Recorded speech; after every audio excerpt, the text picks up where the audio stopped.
प्रतिपादन गर्ने मात्र होइन, सरकार त्यसको कार्यान्वयनमा प्रति पनि कति प्रतिबद्धता छ भन्ने हो।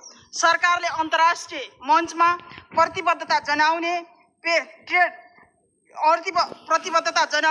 देशभित्र ट्रेड युनियन खारिज गर्ने यस्तै अवस्था रहने हो भने प्रतिबद्धताको के औचित्य हुन्छ? आज पनि हजारौं श्रमिकहरू देशभित्र तथा बाहिर असुरक्षित श्रम, ठगी, श्रम शोषण र मानव बेचबिखनको जोखिममा छन्।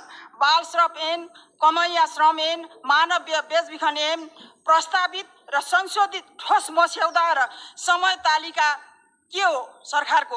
वैदेशिक रोजगारमा गएका नेपाली श्रमिकको समस्या समाधान गर्न किन सरकारले प्रभावकारी कदम चाल्न सकेको छैन? श्रम निरीक्षण प्रणाली किन कमजोर छ? दोषीलाई कारबाही र पीडितलाई न्याय दिन प्रभावकारी रूपमा अगाडि बढ्न सकेको छैन। अन्तमा सभामुख महोदय, नेपाली कांग्रेस अन्तर्राष्ट्रिय दायित्वबाट पछि हट्ने पक्षमा छैन। हामी प्रतिबद्धता होइन परिणाम चाहन्छौँ, घोषणा होइन प्रभावकारी कार्यान्वयन चाहन्छौँ। धन्यवाद। जय नेपाल। माननीय सदस्य माधव बहादुर थापा, त्यसपछि माननीय सदस्य नरेन्द्र कुमार केरुङ।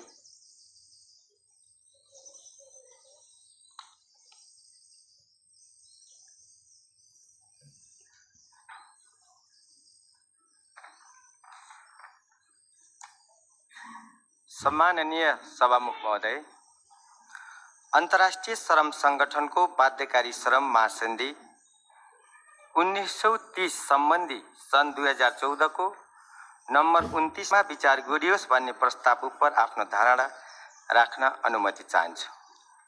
हाम्रो देश जस्तो विकासोन्मुख राष्ट्रका लागि श्रम महासन्धिको आवश्यकता र अपरिहार्य रहन्छ। श्रमिकको जीवन र ज्यालाको सुनिश्चित नभएसम्म श्रम शक्तिको आकर्षण र उत्पादन, सेवा वा श्रम कुनै पनि स्थानमा सहभागिता न्यून रहन्छ। प्रतिफलस्वरूप राज्यको आम्दानी मात्रै घट्दैन कि वार्षिक कुल राष्ट्र आम्दानी समेतमा कमी आउन जान्छ।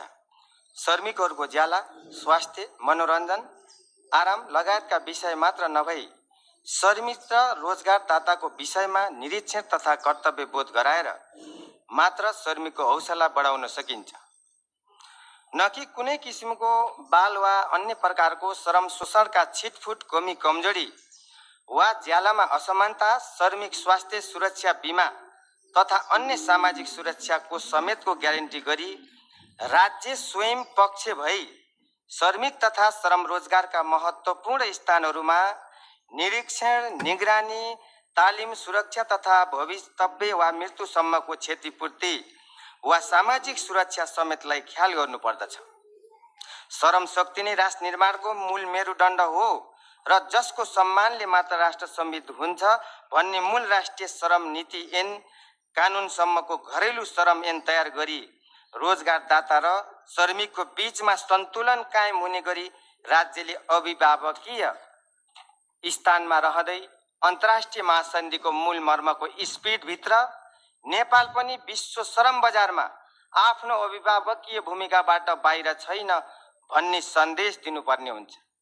सभामुख महोदय, आइआलओ महासन्धि सम्बन्धी विधेयक श्रमिकको हक, सुरक्षित वातावरण, समान अवसर र सामाजिक न्याय सुनिश्चित गर्ने दिशामा महत्त्वपूर्ण कदम हो। नेपाल अन्तर्राष्ट्रिय प्रतिबद्धतामा पूरा गर्छ नै श्रमिकको समान अधिकारलाई संस्थागत गर्नमा महत्त्वपूर्ण आवश्यक छ।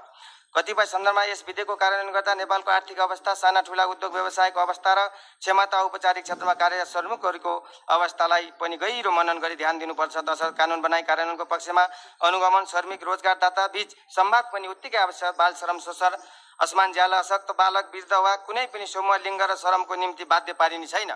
तसर्थ सभामुख महोदय, सरकार पक्ष भएर श्रमिकको अधिकार, रोजगारका दाता वा सिर्जना बीच सन्तुलन कायम गर्दै यो विधेयकलाई प्रभावकारी रूपमा कार्यान्वयनका लागि समर्थन जनाउँदै म विधेयकमा आफ्नो समर्थन व्यक्त गर्दछु। धन्यवाद।